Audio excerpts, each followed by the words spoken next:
Now, on day 4, we learned about Daniel.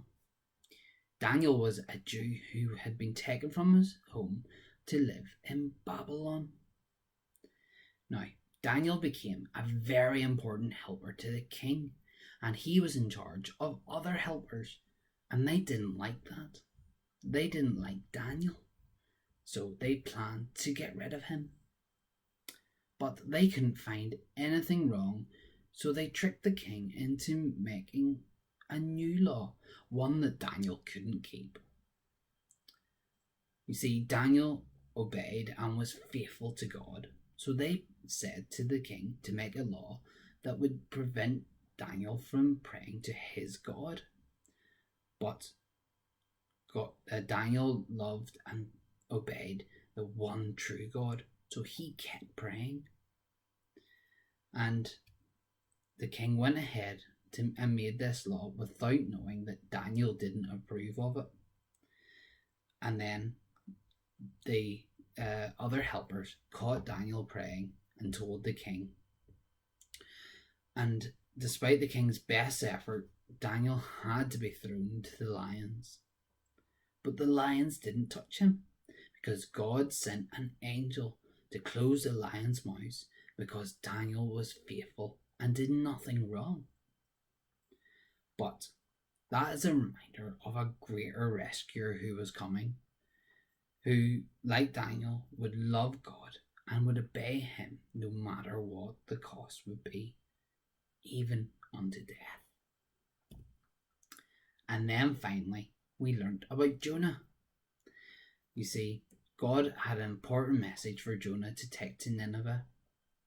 Jonah didn't like the people in Nineveh, so he ran the other way. He got onto a boat that was sailing in the opposite direction to try and run away from God.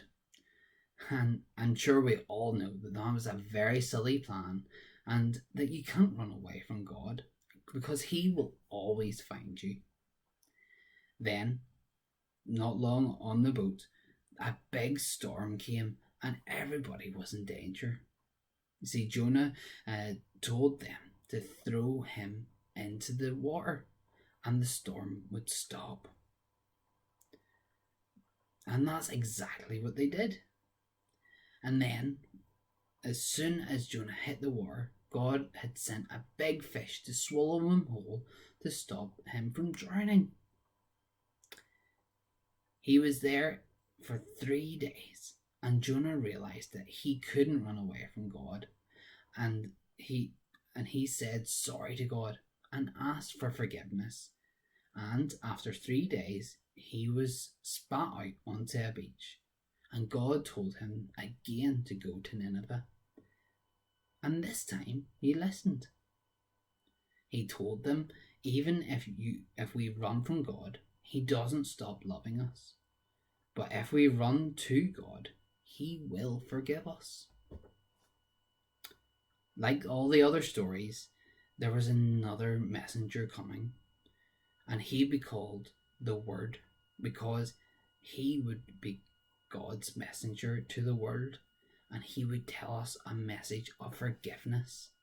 And just like Jonah, who was in the fish for 3 days, after 3 days in the darkness, this messenger would rise and save us from this snake.